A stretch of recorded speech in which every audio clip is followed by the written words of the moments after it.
Si Beshi nga, nag-uulam ng papaya kahit masarap ang ulam eh. Kasi ang sarap din ng papaya, fresh.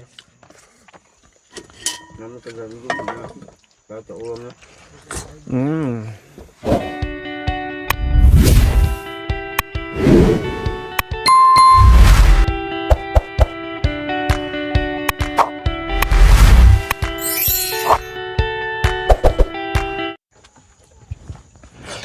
So ayan po mga kabayan, kainan na dahil nagutom na ang lahat. Kahit sabihin natin merienda, may mga pagkain dyan, naghahanap pa rin sila ng kanin at ulam. Kaya ihanda na po natin at nakahanda na rin yung ating mga prutas na fresh. Bagong pitas na papaya mga kabayan. Oh, sino ang matatakam dyan? Sorry na lang. Hindi lang papaya, meron pang iba. O, di ba? Naubos na isang piling. O, yung isa pa, ubos na rin. Marami yan at meron pang nagaantay na mahihinog na naman. Ganyan dito mga kabayan. Lahat ng kinakain natin, organic, fresh from the farm. Yes. Loto Ate Michelle. At ito ang loto ni Ate Michelle. Oh, masarap. Nabulang lang. Nabulang lang. Nasaan po yung isa nating Bishi? Isang Sandok. sandok. Eh, meron tayong adobo.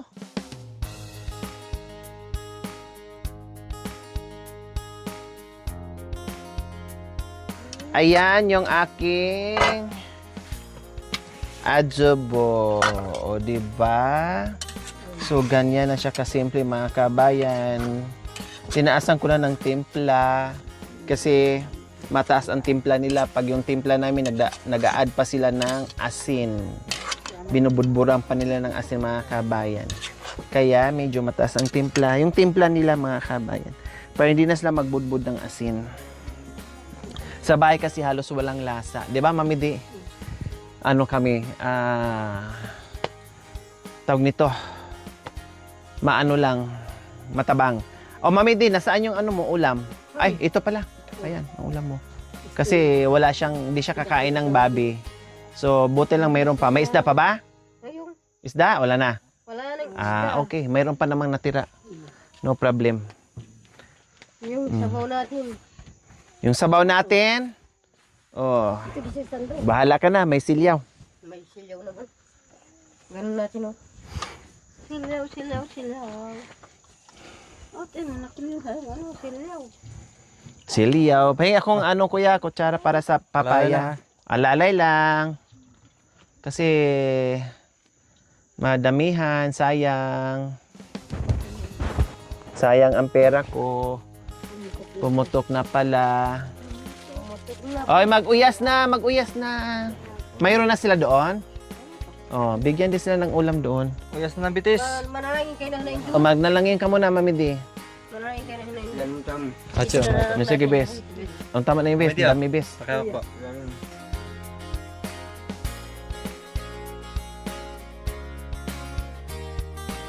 Pray na tayo, sige na.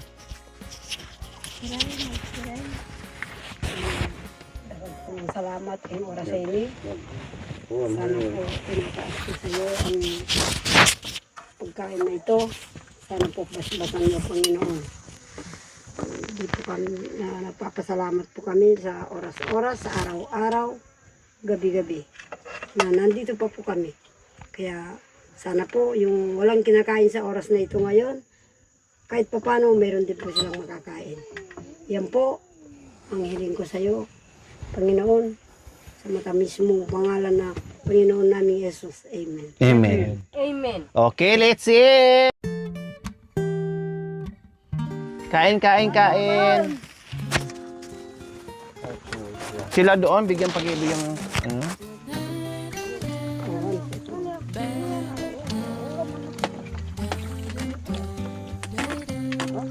Pati, sa kabila.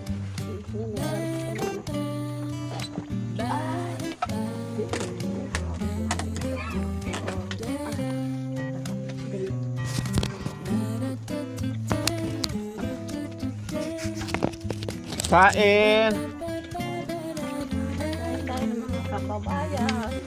Mga kababayan, Nananghalian pa tayo. Kumain tayo na. Kasi May butas, be. may pupunta sige, na Bes. naman kami. Gagala-gala na naman po kami sa bundok. Kita mo pa kami. Kain po.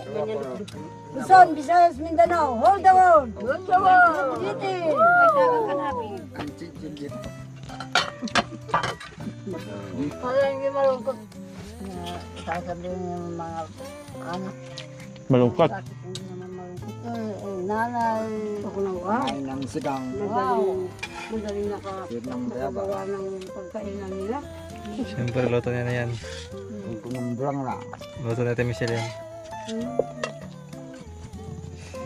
Oh, yung isa. Hindi na kan. Balik mo na lang. Babalik ka na lang ngayon. Hindi na mahiya. Kain po mga kabayan, dalawa lamesa kami. Bukod sa hindi magkasya po mga kabayan, no, may dumating ng mga anak ni nanay, doon din sila dalawa. Doon sa dati naming lamesa. Oh, hindi magkasya pag nagsabay-sabay. Malaki na nga to mga kabayan. No problem. Basta kung anong pagkain namin dito, pagkain din nila.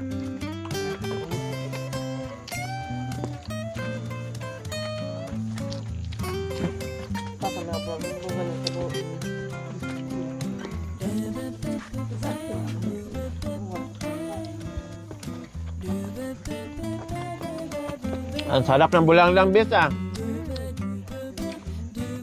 Paano hindi masarap dahil puro naman lahat kasi fresh ang kinukuha natin. Pitas. Sarap. Bagong bigas. Hindi na tayo makakapuno ng kardi. Hindi na tayo magpitikas ng kardi. Magpipitas pa rin po. Oh. Pipitas din mamaya. Hindi ba, be? Oh yeah. Tinegar ng kargamin eh.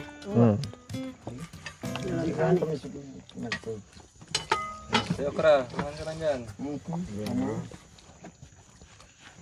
Kain na, bawal ang mahiya. Bawal.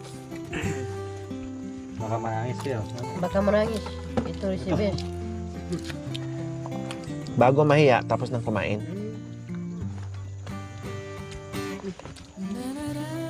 Nag-uulam ka pala ng ano, Bes? Papaya, parang tatay ko rin, Bes. Ganyan. Masarap kasi Bes. Sa Lalo na pagkain. yung mangga anak ko, masarap yun. Mm.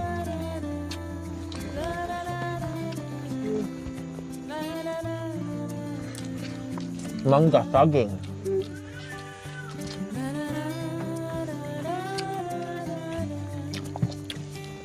Buti na lang, nakabaril si Tatay Okra ng ano. Baba niya naman. Mabilis tayong ano na. Palagi tayo nakakahuli ng Babura mo. baboy ramo ah. Ano? Mamidi patatas, kunin mo. Oh.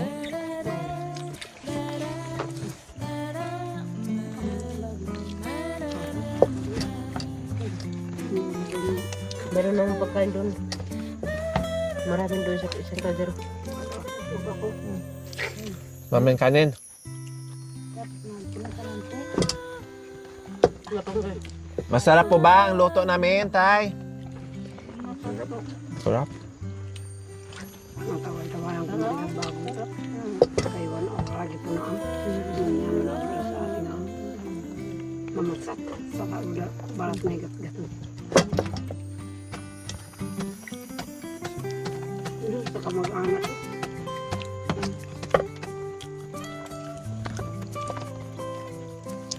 Sa mga kapit. Gamit nyo kayo. Nalubo. Iba ba nila lakbay na. Wala naman. Ang sarap mga kabayan, no? Kakain ka ng sabay-sabay. Tapos alam mo yun, yung niluluto ay kinakain nila, nasasarapan sila. Ito ba kayo, Tek? Paro. Babu. Ano ka? Adobo. Adobo.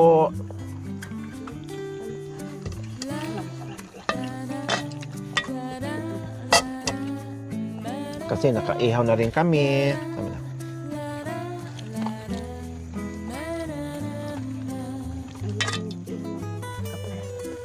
Kaya may nag-request na naman yang Bangos. Bango siya, iihaw. O ano? Ihaw daw. Iihaw. Ang gusto na Kuya Tek? Ihaw. Kulang lang at bangusan ako manyaman na. Tapos bulang lang yung iba. Pangpulutan pa. Bulang na yung iba. Nabisa kong paro. Lagyan din kamatis. Manyaman na. Chan? Kaya hindi ka naman nag-uulam ng isda. Hindi, pwede naman yung sabaw. Yung sabaw lang. Ano bang ulamin mo? Bukod sa kaning baboy, ano pa? Hindi, yung ano. Bakit kinakain niya? Gusto mo baka? Kumakain ka baka? Gawin natin ng ano, lalo. Sige. Mama, di ba ako mo naman? Magdala kami ng baka, ikaw na magkatay ha. Kasi tatay, magkatay. Pakasakali. Para matagal maubos. Yung baka. Buong buon ang dalhin namin dito. Plastic ba? Plastic, bibili ka na ng plastic na baka.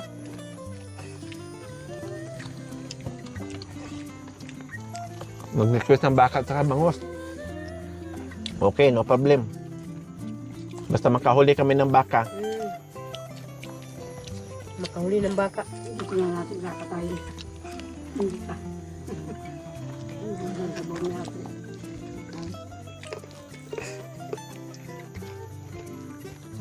Hindi tayo pranang labay. Kaya po, tatay Okra, ano gusto niyo? Ulam, magbalik. Babae. Para maganda dito sa bundok yung babae.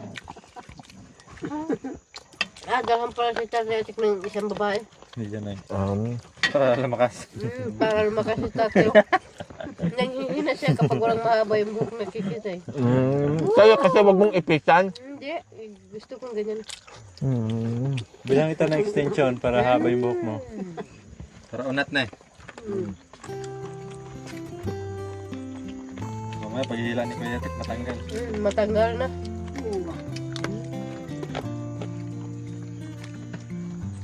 Ulam bisi eh. Ulam ko kuha ang ulam. Eh sila doon walang ulam. Kuha ka dito. Tagulay yun. Adyo. Yung ulam mo. Mga kagulay. Kuha ka ng ulam. Huwag kayo masaya. Yan.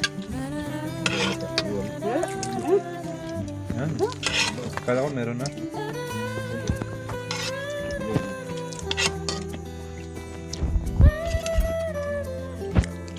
Mga pagkain, mga nanasya.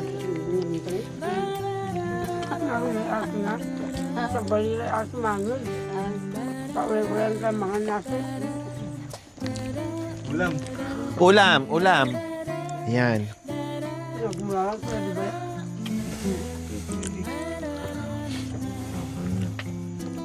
Buti nga dito kumakain ko ng kanin. Sabi ko nga. Ano? Kuya Tek ano? Kasi marami naaano ako. Ha? Papagaya ka rin sa kain. Marami kang pagkakasama. Bilis mo naman kayo, Tek. Masarap ka din. Ayun, Tek. Dami pa. Dami pang kanin. Maraming pan. Para hindi na tayo Pagpayupon mo yan. Ayan, ang sarap ng papaya mga kabayan. Masikal. Ba, kuya kami sa bo. Oh, Si Beshi nga, nag-uulam ng papaya kahit masarap ang ulam eh. Kasi ang sarap din ng papaya, fresh. Naman sa gabi. Bata ulam na. kaso lang sa misingit yung ilong ko. Pagkain nyo yung panong hindi pa ka. Busog na. Ayaw na. Surrender na siya. Ayaw na.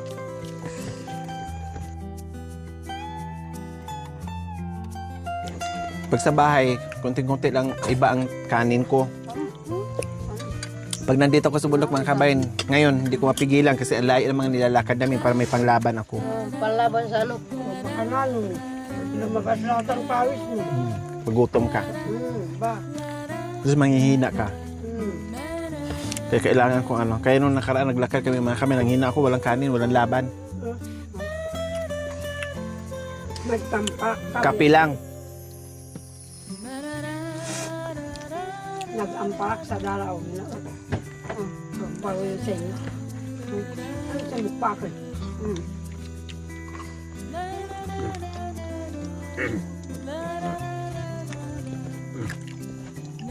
Para pag akyat baba mamaya, malakas tayo.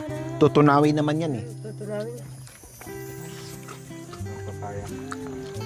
Oh, bago naman dalawang ay tago eh. Wala ka na. Nandun na sa baba.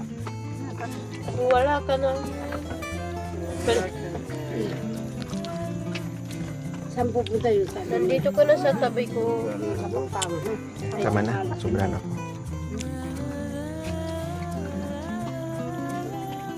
Sarap talaga. Kasanang violet na eh. Opo. Yung isa. Nabugas na rin.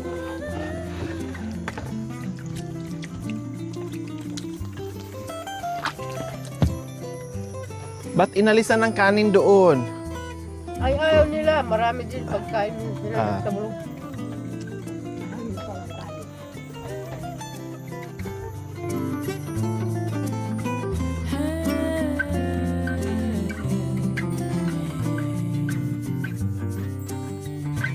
Dalawang kalderong kanin para sigurado na dumating yung dalawang anak ni nanay na may pamilya na din. Kaya sabi ko magsaing sila para masarap sama-sama, sabay-sabay kumain. Sila ko na. Ayan. Wipe out. Oh, marami pang ulam. Oh, ayan. Sabi ko na nga ba, hindi maubos-ubos yung ulam. Tapos meron pa doon yung sabaw. Oh. Hindi yung mga prutas natin, bahala kayo kung anong gusto nyo. Papaya ba? Saging ba? Oh, ano pa ba? Yung iba hindi pa napitas.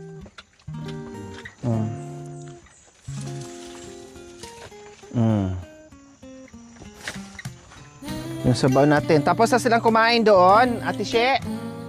Hindi pa. Oh, maraming ulam pa. Ay, akala ko nasaan ka dati. Sorry. Sorry. Akala ko nandoon ka sa kandungan ni ni Kuya Yatik, nandiyan ka pala. Sorry ah. Sorry.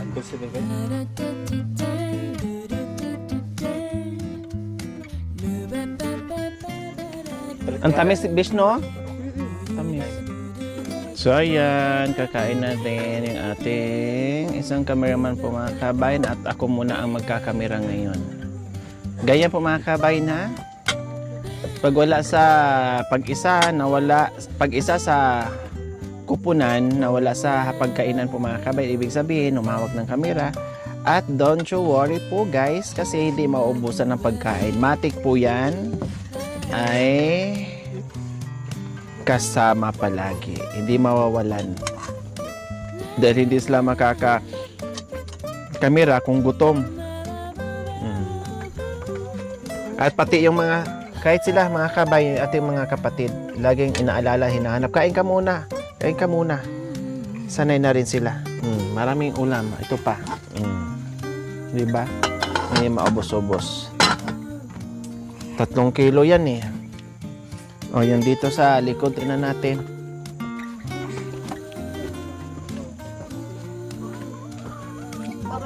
Ano, may ulam pa kaya dyan? Ayan pa pala.